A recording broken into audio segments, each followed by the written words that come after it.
Students, welcome to master class. आज हम लोग क्लास 12th में अल्टरनेटिंग चैप्टर में देखेंगे कि किस तरीके से हम लोग एसी सिग्नल को जनरेट कर सकते हैं और उसका डेरिवेशन भी होगा यहाँ पर कि आप किस तरीके से जो एसी सिग्नल है वो जनरेट होता है और किस तरीके से हम उसकी इक्वेशंस को लिखते हैं, जो कि मैंने कल आपको लेक्चर में बताया था कि किस तरीके से एसी जो है वो एक एसएचएम है और किस तरीके से कोई पार्टिकल जो है वो अगर सर्कुलर मोशन कर रहा है और उसका प्रोजेक्शन, उसके डिस्प्लेसमेंट का प्रोजेक्शन, उसके मोशन का जो प्रोजेक्शन है वो अगर आप डायमीटर पे लेते हो तो जो प्रोजेक्शन आता है डायमीटर पे उसका जो डिस्प्लेसमेंट होता है वो क्या शो करता है, वो एसएचएम को शो करता है। तो उससे भी हमने ये भी देखा था कि किस तरीके से हम एक साइनोसॉइडल वेव जनरेट कर सकते हैं with the displacement, different displacement of the particle on its circumference. I have generated yesterday that it will generate the SHM or sinusoidal wave over there. So same thing we are going to do today, but for generating the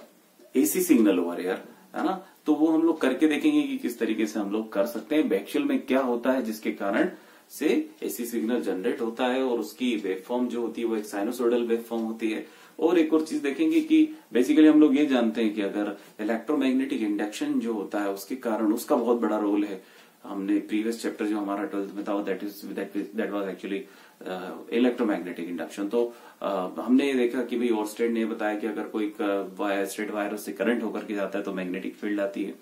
फिर उसको थोड़े और आगे लेकर के गए तो Maxwell साहब ने एक एक्सपेरिमेंट करके बताया था। उन्होंने बताया था कि अगर आपके पास में या तो मैग्नेटिक फील्ड हो चेंजिंग या फिर आपकी इलेक्ट्रिक फील्ड चेंजिंग हो तो जो कंडक्टर होता है उसमें ईएमएफ आ जाता है। अगर उसमें ईएमएफ आता है इसका मतलब हम उसका यूज किसी तरीके से कर सकते हैं। उस टाइम पे इसका यूटिलाइजेशन लोगों को नहीं पता था, बट नाउ हर जगह पे आप लोग इलेक्ट्रोमैग्नेटिक इंडक्शन देखेंगे, इसके कारण बड़े बड़े जनरेटर्स हो गए वो काम कर रहे हैं। तो उस टाइम इसका फिनोमेना नहीं पता था, इस फिनोमेना का यूज नहीं पता था, बट आज सब यूज पे डिपेंडेंट है। फटाक से देखते हैं हम लोग किस तरीके से एसी सिग्नल जनरेट होता है। उसका एक छोटा सा डेरिवेशन है जो आप लोगों को आता भी है 12th में। जब देखेंगे जनरेशन ऑफ एसी किस तरीके से होता है। सपोज कीजिए मेरे पास में यहाँ पर मैग्नेटिक फील्ड है। जल्दी से अब आप लोग ये बताएंगे मुझे कि ये मैग्नेटिक फील्ड जो मैं ड्रॉ कर रहा हूँ क्रॉस कर करके, बेसिकली ये मैग्नेटिक फील्ड है क्या? ये इनवर्ड मैग्नेटिक फील्ड है। क्या है? perpendicularly inward it is, this magnetic field is going into the board, है ना। तो प्लेन में शो कर सकते हैं। सपोज कि मेरे पास में एक कॉइल है, this is a coil and this coil having n number of turns and this is what the axis of rotation of this coil. तो एक कंडक्टर्स को आपने कुछ नहीं करा, एक कंडक्टर लिया, उस कंडक्टर को उस पे सर्कुलर कॉइल के रूप में बहुत सारा उसको क्या कर लिया, बाउंड कर लिया और उसके बाद में वाइंड कर लिया और आपने ये एक तरीके से एक सर्कुलर कॉइल जनरेट कर ली जिसके पास में इस कॉइल में क्या है, एन नंबर ऑफ टर्न्स है। क्या है इसमें? एन नंबर ऑफ टर्न्स है। और इसको आपने मैग्नेटिक फील्ड बी, यहाँ पे अगर मैग्नेटिक फील्ड हमारे पास में बी है उसमें घुमा दिया भाई साहब, क्या कर दिया इसमें घुमा दिया, रोटेशन कराया। तो क्या इसकी एंगुलर वेलोसिटी कुछ होगी? इसकी एंगुलर वेलोसिटी मैंने बोला क्या है, ओमेगा है। ठीक है, चीज सही बात है, बहुत बढ़िया सर। अगर ये एंगुलर वेलोसिटी से घूमेगी तो क्या मैं यहाँ पे ये मानूं कि ये जो कॉइल है मेरे पास में, सपोज कीजिए कॉइल है, ये कॉइल क्या है, ये कॉइल क्या है, एक प्लेन कॉइल है। क्या है? अभी तो ये प्लेन कॉइल है।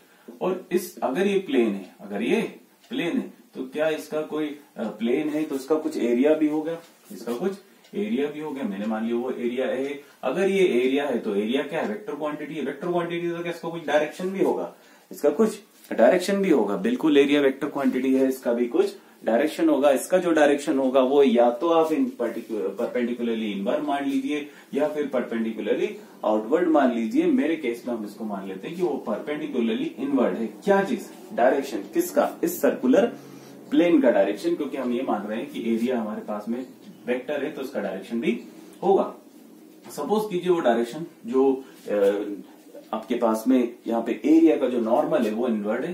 तो क्या अभी यहाँ पे मैं बोल सकता हूँ जो एंगल बन रहा है किसके बीच में? मैग्नेटिक फील्ड के बीच में जो एंगल बन रहा है थीटा, किसके बीच में? मैग्नेटिक फील्ड के बीच में और एरिया नॉर्मल के बीच में। किसके बीच में? एरिया नॉर्मल के बीच में। वो थीटा अभी कितना है? 0 है। किसी टाइम टी पे मैंने मान लिया कि वो जो थीटा आया वो उसकी वैल्यू, जो भी एंगल आया उसकी वैल्यू मैंने बोल दी थीटा है। थीटा में भी एनी वैल्यू है ना। तो मैं इसको कैसे लिख सकता हूँ बेसिकली, किसको, एंगुलर वेलोसिटी को क्या लिख सकते हैं, थीटा अपॉन टी, क्योंकि मुझे क्या पता है भाई वेलोसिटी इज इक्वल टू होता है डिस्प्लेसमेंट अपॉन टाइम। क्या होता है, डिस्प्लेसमेंट अपॉन टाइम। तो एंगुलर वेलोसिटी क्या होगी, एंगुलर डिस्प्लेसमेंट अपॉन टाइम। तो यहाँ पे मेरे पास में ओमेगा है, किसको शो कर रहा है, एंगुलर वेलोसिटी को। तो मैंने बोल दिया भाई साहब कि क्या हो जाएगा, थीटा अपॉन टी हो जाएगा। क्या हम थीटा को लिख सकते हैं ओमेगा टी, बिल्कुल लिख सकते हैं। बहुत बढ़िया सर, बहुत बढ़िया।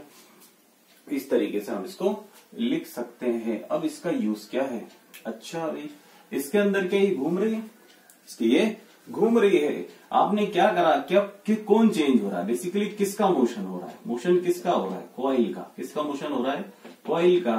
क्योंकि मैक्सवेल साहब ने बोला था, क्या बोला था मैक्सवेल ने, किसने, मैक्सवेल ने बोला था इलेक्ट्रोमैग्नेटिक इंडक्शन आएगा। क्या आएगा, EMI आएगी, इलेक्ट्रोमैग्नेटिक इंडक्शन होगा। और इलेक्ट्रोमैग्नेटिक इंडक्शन में क्या होता है, या तो आपकी फील्ड चेंजिंग हो, या तो फील्ड चेंजिंग हो, या फिर आपके पास में जो कंडक्टर है, जो कंडक्टर है वो चेंजिंग हो, है ना, वो चेंजिंग हो। दोनों में से अगर आपको करंट पैदा करना है कंडक्टर के अंदर, तो या तो मैग्नेटिक फील्ड चेंजिंग होगी या फिर कंडक्टर चेंज होगा, या दोनों चेंज हो जाएंगे। मगर अगर आपको करंट लेकर के आना है तो दोनों में से किसी एक का कम से कम चेंज होना जरूरी है, मोशन में होना जरूरी है। तो यहाँ पे इस केस में हमने क्या मान लिया, हमारे पास में कंडक्टर है, मोशन में। अगर ये मोशन में है तो इसके अंदर क्या आ जाएगा, इसके अंदर EMF आ जाएगा। क्या आ जाएगा, EMF आ जाएगा। तो EMF आने से पहले इसके अंदर क्या फ्लक्स इंड्यूस होगा, बेसिकली यस फ्लक्स इंड्यूस होगा। क्या इंड्यूस होगा, फ्लक्स इंड्यूस होगा। तो वो फ्लक्स क्या होगा, basically phi is equal to क्या होगा, क्या हमको पता है, फाई इज इक्वल टू होता है BA, basically phi is equal to क्या होता है, PA magnetic field which is passing through any cross sectional area. ये अगर एरिया इससे जो मैग्नेटिक फील्ड जा रही है अगर वो आपस में चेंज हो रहे हैं तो क्या यहाँ पे मुझे फाई मिलेगा, फ्लक्स मिलेगा। यही लिखते थे phi is equal to B dot A। अगर यहाँ पे n नंबर ऑफ टर्न्स है इस कॉइल के अंदर तो मैं लिख दूंगा NBA। अगर ये डॉट प्रोडक्ट है तो उसको मैग्नीट्यूड निकालूंगा तो क्या लिख सकता हूँ, NBA cos थीटा। यहाँ पे थीटा क्या है, थीटा क्या है यहाँ पर, थीटा क्या है यहाँ पर, एंगल है। क्या है, एंगल।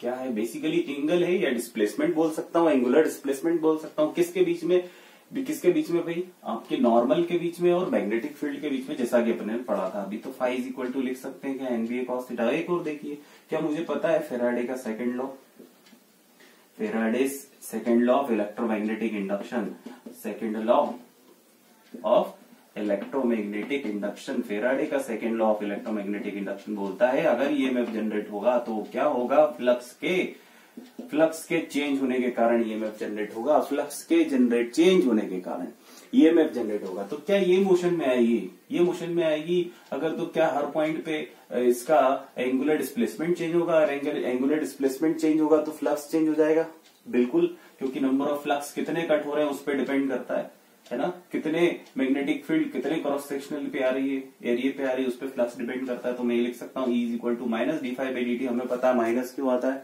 माइनस क्यों आता है, बेसिकली ये जो EMF होता है ये EMF इस फ्लक्स को अपोज करता है, इसके चेंज को रोकता है, इसको कम करना चाहता है। तो यही तो होता है इंड्यूस्ड EMF। इसी को हम क्या बोलते हैं, इंड्यूस्ड EMF। क्या बोलते हैं इसी को, इंड्यूस्ड EMF। जल्दी आ जाइए। तो हम क्या लिख सकते हैं, E इज इक्वल टू, क्या मेरे पास में फ्लक्स मिल गया, इस फ्लक्स को उठा करके यहाँ पे रख दो तो कितना आ जाएगा, माइनस का NBA cos theta divide by क्या आ जाएगा, DT। बहुत बढ़िया सर, आवाज यहाँ पे आ जाते हैं जल्दी से। ओके, तो क्या हमें कुछ डेरिवेशन करना पड़ेगा, डिफरेंशिएशन करना पड़ेगा, हाँ करना पड़ेगा। कितना आ जाएगा, माइनस का क्या कांस्टेंट है, NB और A बाहर निकाल दो, NBA d/dt। क्या चीज अंदर, कॉस थीटा। थीटा की जगह हम क्या ओमेगा टी लिख सकते हैं, बिल्कुल, क्योंकि theta is equal to omega t है, ये भी नीचे टी है और यहाँ पे थीटा था, तो थीटा के रिस्पेक्ट में तो हमें तो डेरिवेशन करना ही नहीं है। अगर हमेरे पास में डेरिवेशन टाइम के रिस्पेक्ट में करना है तो यहाँ भी टाइम होना चाहिए। तो टाइम कैसे मिलेगा मुझे, theta is equal to omega t होता है, तो थीटा की जगह पर ओमेगा टी रख दिया। अब इसका आप डेरिवेशन डिफरेंशिएशन करेंगे तो आपको क्या मिलेगा, NBA omega sine omega T. Basically ये माइनस में आता है, डिफरेंशिएशन जब करते हैं तो minus omega sine omega T आएगा। ये वाला माइनस जब बाहर जाएगा तो इस माइनस से मिल जाएगा, तो क्या प्लस आ जाएगा, यस आ जाएगा। अब ये जो आपको क्वांटिटी मिल रही है ना, इसे बोलते हैं हम E0। इसको क्या बोलते हैं, या तो इस तरीके से लिख लो, इस तरीके से। E0 बेसिकली ये क्या है, ये पीक वैल्यू ऑफ EMF है। क्या है, पीक वैल्यू ऑफ EMF। ये जो पूरा आपको सिग्नल दिख रहा है, बेसिकली पूरी इक्वेशन क्या बनेगी E is equal to V naught sine omega T. ये वो इक्वेशन है जिसे हम बोलते हैं it is the form of sinusoidal, क्या है, साइनोसोइडल EMF। कौन सा EMF है, साइनोसोइडल EMF है, चेंजिंग EMF है, इसको बोल सकता हूं मैं ये अल्टरनेटिंग EMF है। क्या है ये, अल्टरनेटिंग EMF है। ये पीक वैल्यू हो गई। ये क्या है मेरे पास में, E is a function of time, है ना। ये वो करंट है किसी भी टाइम इंस्टेंट पे जो मुझे EMF मिल रहा है, सॉरी जो EMF मिल रहा है किसी भी टाइम इंस्टेंट टी पे जो EMF मिल रहा है वो है ये। दिस इज कॉल्ड इंस्टेंटेनियस, क्या बोलते हैं इसको, instantaneous EMF। This is the instantaneous EMF। ये पीक वैल्यू है। ये हमारे पास में पूरी चीज क्या होती है, यहां से लेकर यहां तक। अगर मैं ओमेगा टी की बात करूं तो ओमेगा टी होता है मेरे पास में फेज, इसको कल भी डिस्कस कर चुके थे। यहाँ पे ओमेगा होता है, ओमेगा क्या होता है, एंगुलर फ्रिक्वेंसी होती है, एंगुलर फ्रिक्वेंसी होती है। बिल्कुल सर। तो पूरी तरीके से देख लिया हमारे पास में एक EMF जनरेट हुआ और ये अल्टरनेटिंग EMF है। क्या इससे करंट भी आ सकता है, यस इससे करंट आ सकता है। क्या हमें ओम्स लॉ पता है, क्या ओम्स लॉ पता है, पढ़ा था हम लोगों ने 10th क्लास में। क्या होता है, V is equal to ER, V is equal to, basically आपके पास में आप क्या बोल सकते हो, E is equal to IR बोल सकते हो यहाँ पे, क्योंकि हमारा EMF है और बेसिकली पोटेंशियल है। तो क्या मैं उसे V की जगह E से भी शो कर सकता हूँ, यस। तो क्या मैं बोल सकता हूँ E is equal to IR। तो E is basically what, E of time जो यहाँ पर है हमारे पास में is equal to I of T into R। अब मुझे करंट निकालना है तो क्या मैं इसको लिख सकता हूँ E of T divide by R is equal to I of T। बिल्कुल इस तरीके से लिख सकते हैं। E ऑफ T मेरे पास में क्या है, ये है E ऑफ T की वैल्यू आप यहां पे रख दीजिए तो आपको क्या मिल जाएगा, E naught sine omega t by R is equal to I of T। मतलब इंस्टेंटेनियस वैल्यूज निकाल रहे हैं हम करंट की। E नॉट बाय R को आप बोल दीजिए E नॉट बाय R को आप बोल दीजिए I नॉट। आपको पीक वैल्यू ऑफ करंट मिल जाएगी। मतलब आप लिख सकते हैं यहाँ पे I of T is equal to I naught sine omega T. ये आपको इंस्टेंटेनियस वैल्यू ऑफ करंट मिल गई, इंस्टेंटेनियस वैल्यू ऑफ करंट मिल गई। तो क्या यहाँ पे हमने अल्टरनेटिंग EMF भी जनरेट कर रही है और at the same time alternating current भी जनरेट कर लिया। किस तरीके से क्या फिनोमिना लगता है पीछे पूरा हम लोगों ने आज देखा। नेक्स्ट लेक्चर में हम और भी वीडियोस देखेंगे इस सब्जेक्ट से रिलेटेड, इस टॉपिक से रिलेटेड, है ना। Thank you very much.